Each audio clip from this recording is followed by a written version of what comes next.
Last year's 6 Series from TCL was a very popular and exciting TV because it offered great picture quality for the price. Today, we'll be looking at TCL's follow-up to it, the 2020 6 Series, and see if it can follow in its footsteps. Hi, I'm Brandon, a test developer at Ratings.com, where we help people find the best products for their needs. The new TCL 6 Series is a very good TV overall, and it's a nice improvement over its predecessor. In this video, we'll be looking at its strengths as well as its weaknesses. First, we'll start by looking at the design of the TV and its inputs. Then we'll analyze its different aspects of picture quality. Next, we'll look at the motion handling, input lag, and sound, and finish by comparing it to other competing models on the market. If you'd like to skip straight to our test results, then see the links in the description below. We bought the 55-inch model to test, but it's also available in 65 and 75 inches as well. We expect the larger sizes to have very similar performance, but they do have more local dimming zones, so they could have a better local dimming implementation. Let's start with the design. The TCL has a nice design that should look great in any living room. The TV is mostly made of plastic with a metal frame holding the display. The glossy finish on the back looks like glass, giving the TV a more premium feel. Despite being made of plastic, the build quality is fairly good, and there aren't any issues in the construction with our unit. The TV is slightly on the thicker side, so it might stick out a bit if you wall mount it, but this shouldn't be too much of an issue.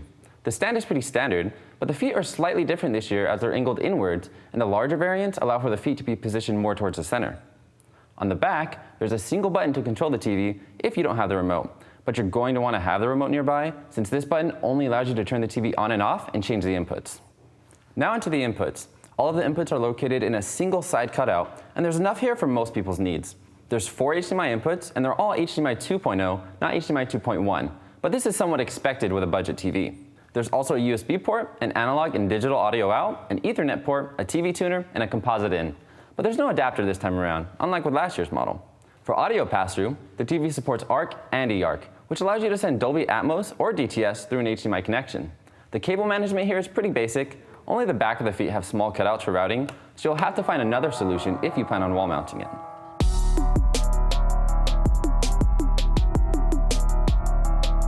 Now we'll move on to the picture quality. We'll be comparing to currently available TVs, but competing models may change as TVs are released throughout the year. For an updated comparison with new models as we buy and test them, see our review page linked below. First, we'll start with the contrast ratio, which is often regarded as one of the most important aspects of picture quality.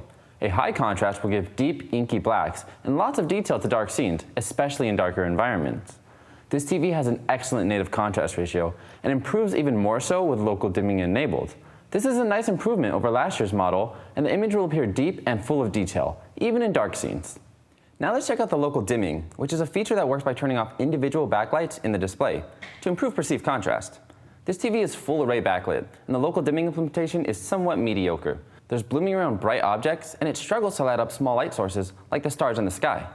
The transitions between zones can also be noticeable with fast-moving objects, but luckily there isn't too much black crush going on. Subtitles also don't get very bright, and there's visible blooming around them.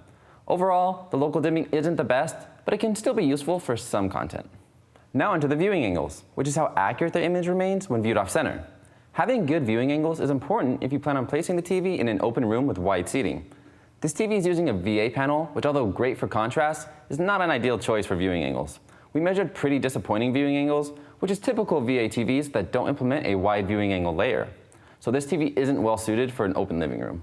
If you plan on using this TV in a bright room, then it's important to have good reflection handling to counteract any distracting glare from bright light sources. This TV has decent reflection handling and is a small step up over last year's model, although it's not as good as the competing Hisense H9G. So it'll perform well for moderately lit rooms, but the reflections might get too distracting if in direct sunlight. Another great way to counteract glare is to have a high peak brightness, so the display will overpower any light being reflected off the screen. A high peak brightness is also important for helping HDR content pop with highlights. This TV has an excellent peak brightness and should satisfy most people.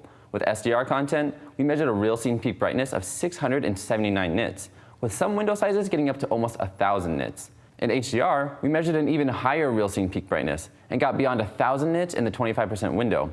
Brightness will change depending on the window size and scene duration, but even our lowest measured brightness levels were still pretty solid.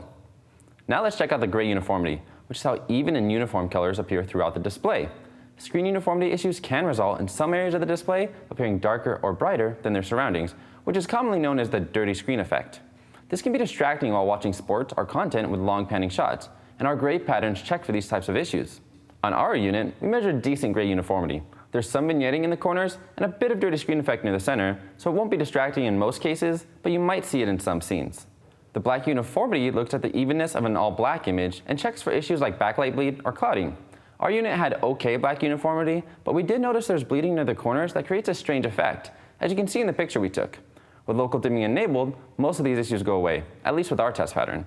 We're not sure if this is a defect with our panel or if it's a common issue with this TV. Black and gray uniformity can vary between units due to manufacturing tolerances, and we've seen many reports in the past of TCL TVs having significant variance between units of the same model, so it's hard to say how yours will compare. If you own this TV, let us know about your experience in the comments below. Now onto the color gamut, which is the range of colors a TV is capable of displaying. This TV supports a wide color gamut, so it can show the much richer and vibrant hues that HDR content is mastered for. The TCL has outstanding coverage of the DCI-P3 gamut, although it's not quite as wide as some other QLED TVs we reviewed. It also has good coverage of the Rec 2020 color space, and it follows the EOTF curve quite well. Also important is the gradient handling, which is how finely different levels of color can be displayed. Poor gradient performance results in noticeable color banding in scenes with gradients, such as the sky, shadows, or skin tones. Unfortunately, we measured pretty mediocre gradients on the TCL. There's banding in most colors, especially in the darker shades, and it's most noticeable with the dark grays and blues. The TV has a noise reduction setting, but we didn't find this to improve things at all.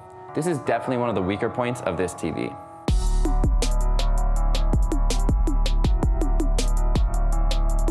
Now onto the motion handling, starting with the response time. The response time is the time it takes for a display to change from one color to the next. A slow response time can result in a blurry trail behind fast-moving objects, which is commonly known as ghosting. This TV has a great response time and is much improved over last year's model. This is good news for anyone who plans on watching fast-moving content on this TV, such as sports or video games. As is common with VA panels, the dark transitions do take quite a while, and we had noticeable overshoot in our 0 to 20% transition, so you might notice some issues in dark scenes. If you want to further improve the appearance of motion, you can enable black frame insertion. BFI works by turning off the display between frames to reduce the persistence blur of modern displays. You can learn more about how BFI works here. The TCL flickers at 60 Hz and does a good job of reducing motion blur without dimming the display too much. But it can't flicker at 120 Hz, so those sensitive to flicker may find this too distracting. Now let's look at the input lag, which is quite important for gamers. Input lag is the amount of time it takes to process and display an image coming from a source. Having low input lag means you'll see the results of your actions faster, resulting in a more responsive experience. We found the TCL to have pretty good input lag, but it was actually a bit slower compared to its predecessor. That said, it's still pretty good and shouldn't be an issue for most people. Unlike last year's model, this TV supports 120 Hz at 1080p and 1440p, so you can get some really smooth gameplay if you hook it up to a gaming PC. It also has variable refresh rate, but we found it didn't work with FreeSync, so we're led to believe it's using HDMI Form VRR. Once we can reliably test HDMI Form VRR, we'll update the review page with our findings. The TV also supports Chroma 444, which is great for PC usage, but we found it only works with a 4K signal. So if you plan on gaming at the lower resolutions, text might not look the clearest. Moving on to the smart features, the TCL has Roku TV built in, which is quite user-friendly and runs smoothly. It's pretty easy to navigate the OS, and the app selection is great. The remote is small and basic, but it has enough to get around. It has some shortcut buttons to popular streaming services, but we found the voice control to be hit or miss. Lastly, let's look at the sound, and this TV actually performs quite well for its price class.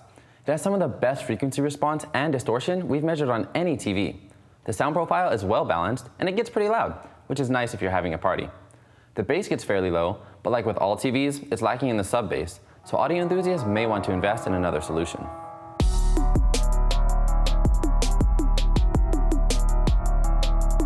So overall, the TCL is a good TV that offers great performance for its price, just like its predecessor. It has a great contrast ratio, excellent peak brightness, and a wide color gamut. However, it struggles with local dimming, and its gradient handling and viewing angles leave a bit to be desired. It's still a great step up over last year's model, but we found its main competitor, the Hisense H9G, outperforms it. Although it's hard to say by how much for each unit, since TCL and Hisense are known for having large variance between their units, so you could get lucky with your pick or unlucky. Our H9G has better local dimming, screen uniformity, and handles reflections better, although the TCL does have much better speakers and supports VRR. So that's it. What do you think of the TCL 2026 series? Is it your new budget go-to, or will you be considering other options? Let us know what you think below. As always, you can check out all of our measurements on our website. If you like this video, subscribe to our channel or become an insider on the website for access to our latest results first. Also, we're currently hiring in our offices in Montreal for various positions. So if you want to help people find the best products for their needs, have a look at our careers page. Thanks for watching, and see you next time.